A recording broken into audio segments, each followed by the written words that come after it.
Bagaimana jika seseorang yang menyelamatkan nyawa justru kehilangan nyawanya sendiri karena tekanan? Ini terjadi pada kasus dokter di NTT. Ini bukan sekedar tragedi, ini alarm bagi sistem kesehatan Indonesia.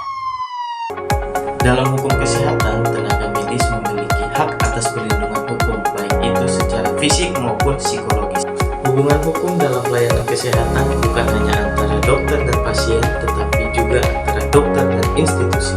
Jika terjadi tekanan atau intimidasi, maka masuk dalam perlindungan hukum tenaga kesehatan, hukum administrasi negara, bahkan bisa masuk dalam hukum pidana atau perdata. Kepergian seorang dokter muda di Nusa Tenggara Timur kini mengguncang perhatian publik. Tak ada yang menyangka kasus ini akan berkembang sejauh ini. Saya melaporkan dari depan rumah sakit.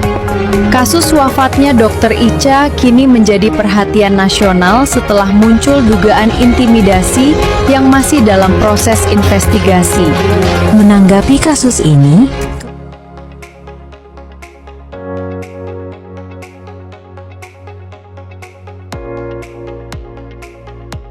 Sudut pandang mahasiswa kesehatan, kasus ini menunjukkan kegagalan sistem dalam melindungi tenaga medis. Yang pertama, adanya power imbalance antara tenaga kesehatan dan pejabat.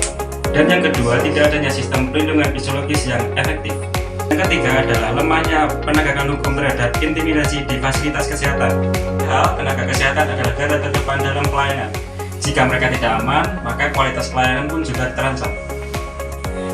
Kesimpulan yang dapat kita ambil dari kasus ini diharapkan pemerintah melakukan penguatan regulasi terhadap perlindungan terhadap tenaga kesehatan, sistem pelaporan intimidasi yang aman, pendampingan kesehatan mental terhadap tenaga kesehatan, sanksi tegas terhadap pelaku intimidasi.